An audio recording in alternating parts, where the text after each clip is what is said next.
Welcome back to the Deep Dive. Glad to have you here. Good to be here. So today we are putting on the trench coats, metaphorically, of course. Yeah.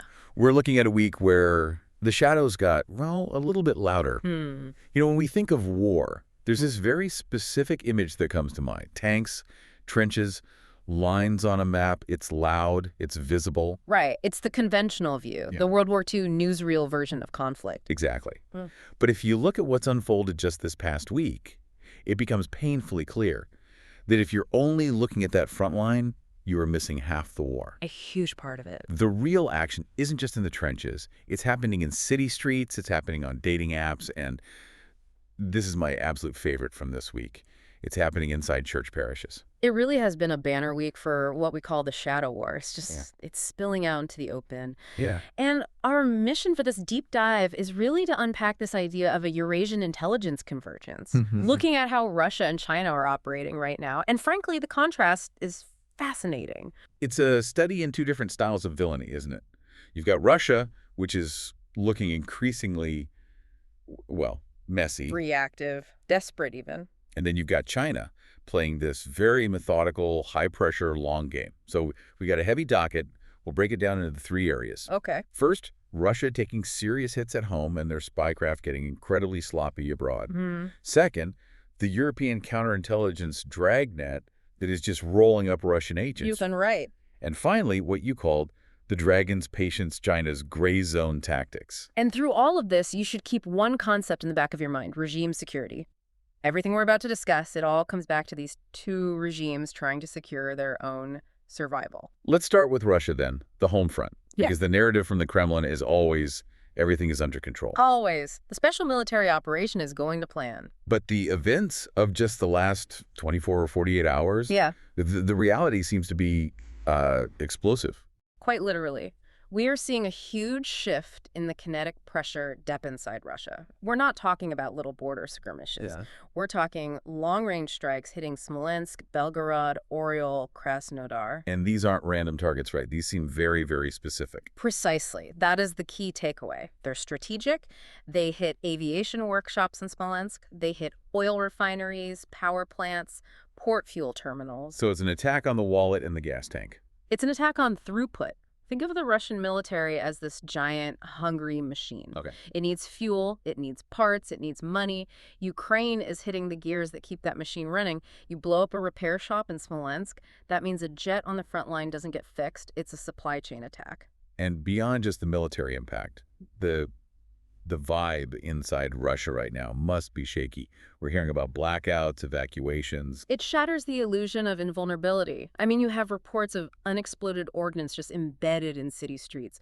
Imagine walking your dog and having to step around a dead missile. That's terrifying. It creates tremendous domestic anxiety, and it shows the Russian people that their air defenses, which the state claims are perfect, are actually porous. They're leaky. So on the home front, they're looking vulnerable. Now, let's pivot to how they're lashing out abroad, because this is where we get into that sloppy territory. We have to talk about the dating app story. The Zaporizhia case. Oh, boy. This, straight out of a straight-to-DVD spy movie. Walk us through this.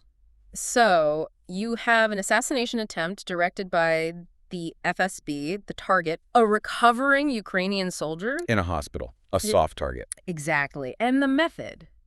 A fake dating profile. Russian intelligence used a digital honeypot to try and lure this soldier into a trap. Classic honey trap stuff. But this is where it gets just embarrassing for the FSB. It failed. Badly.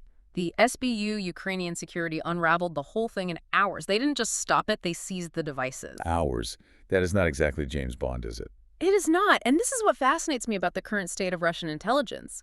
We are witnessing the gig economy of espionage. Wait, what? Like Uber for assassins? Essentially. The term is telegram-based recruitment. The FSB and GRU, they aren't spending 5 years training deep cover agents anymore. They don't have the time. Their networks are shot. They're dismantled.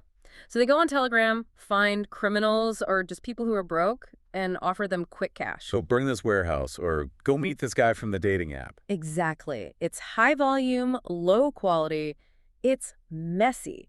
And because it's messy, it's noisy, these people have no tradecraft, they leave digital footprints everywhere. It feels like they're just throwing spaghetti at the wall. That's a perfect analogy. And the problem for them is all that noise makes it easier for counterintelligence to spot them, which is exactly what's happening all over Europe right now. Which is the perfect segue. Europe is spotting them. It feels like every other day this week, another arrest. It's a dragnet. It really is. A wave of arrests that suggests these networks are being dismantled at an accelerating pace. Let's run through the list. We had Germany. Yep. Germany arrested a woman, Ilona W. She was collecting intel on the defense industry, drone tech. And almost immediately, Germany expelled her handler, a Russian diplomat. So they had the whole network mapped out. Clearly. Then you've got the Baltics. Latvia took down a group calling itself the Anti-Fascists of the Baltics. Which, I'm sorry, that sounds like a Twitter group, not a spy ring. Well, that's the active measures side, right? Yeah. Influence ops disguised as activism. Estonia sentenced a border guard tasked by the FSB. But the one that really stood out, Sweden. The Xenons. The Xenon. I had to read that twice. Please explain this. It is bizarre, but it just highlights the desperation. Swedish authorities exposed a GRU-linked network using a church as a front. A church. A church. These women, dubbed the Xenons, were using their parish access for fundraising and influence operations. They were using the collection plate for Russian military intelligence? Essentially, yes. Using the sanctity of the church to mask espionage. But again, it was exposed. Their tradecraft is just, it's degraded. They're relying on these weird covers, church ladies, dating apps. Because their professional spies are gone. So Russia's getting hit at home. Their spies are getting caught on Tinder and in churches. How does the Kremlin respond to this? They double down on internal control. It's the classic authoritarian playbook. When you fail abroad, you tighten the grip at home. Find a scapegoat. Always. The FSB announced the arrest of a Moldovan agent in Moscow. They framed it as some big Western plot. It tells the Russian people, we are under attack from within. And it justifies the crackdown. Exactly. We also saw reports of foiled terror plots in Ufa involving Central Asian migrants. It serves a dual purpose, distracts from Ukraine, and it justifies expansive security powers. Look, we saved you from terrorists, so don't complain about the blackouts. Precisely. And then there's the message to the elites. You saw the news about Anatoly Chubais. Yeah, they froze his assets. Why does he matter? Chubais is a symbol. He was an old guard reformer who left Russia after the war. Freezing his assets isn't about the money, it's a signal. It says, stay in line, there is no exit strategy, we will take everything. Enforcing discipline. Wartime discipline. So that's Russia. Loud, messy, dangerous in its desperation. Well, let's pivot now to the other side of this, the dragon, China. And the contrast is stark. It really is. If Russia is the drunk guy throwing punches in a bar fight, China is the guy in the suit quietly buying the building the bar is in. That is a frighteningly accurate analogy. Where Russia is reactive, China is methodical. They're strategically patient, but don't mistake that for being passive. They're expanding pressure in the gray zone. Can you define that quickly? Sure. It's aggressive action that falls just below the threshold of open war. Shooting a missile is war, but using a high-powered water cannon, using a fishing boat to block a Navy ship, that's the gray zone. And we saw that perfectly this week in the South China Sea. We did. Near Scarborough Shoal, the PLA challenged a Philippine patrol. But look how they did it. They paired naval assets with maritime militia. The fishing boats that aren't really fishing boats. Exactly. They look like civilian trawlers, but they're coordinated by the military. It clouds the picture, makes it very hard for the other side to respond. But the escalation this week was the rhetoric. Beijing issued direct threats against named Philippine officials. Yes, and that is a shift towards personal intimidation as statecraft. It's not just the Philippines is wrong, it's you specifically are a problem. It's a bullying tactic. That's a chill down the spine. It's mafia tactics on a geopolitical level. And they're doing a similar slow squeeze on Taiwan. The salami slicing tactic. A thin slice than another. We saw drone incursions over Pratas Island, more espionage involving journalists.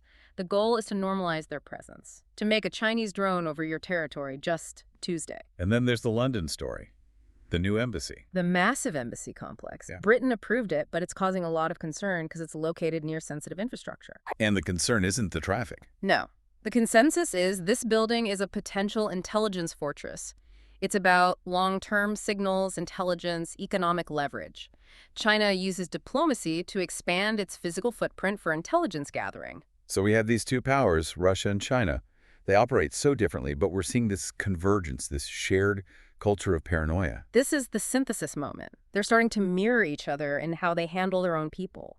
They both see information control as co-equal with military power. It's not just about having the biggest missiles. It's about controlling the story. And controlling the mind. Look at China's spy culture push. The Ministry of State Security, the MSS, actually backed a big-budget espionage film. Wait, a spy movie funded by the spy agency? Yes, and the message is not subtle at all. It's loyalty equals security, dissent equals infiltration. They're training the population to see spies everywhere. Weaponizing pop culture to create paranoia. It is, and we see it in the purges, too. Of former officials, residency revocations for influencers. Both Moscow and Beijing are compensating for their own structural constraints with intimidation and fear. So we step back and look at the whole board. What's the big picture? We're seeing this Eurasian intelligence convergence. Russia is absorbing blows and responding with spy theater, fake nuns, dating apps. China is tightening the screws methodically. Both are dangerous, just in different ways. The lines are blurred. It's not just peace or war anymore. No, the battle is being fought in the gray zone. Every diplomat, every social interaction, every church parish, apparently, is a potential front. Which brings us to our closing thought for you, the listener. We are moving into an era where adversaries aren't just looking for military secrets, they're looking for leverage. And with Russia relying on these deniable intermediaries and China building these massive diplomatic footprints, we have to ask, are we entering a time where every interaction, swiping right on an app or attending a church service, is a data point in a global intelligence conflict? Something to think about. Stay curious, everyone, and stay vigilant. We'll see you in the next deep dive.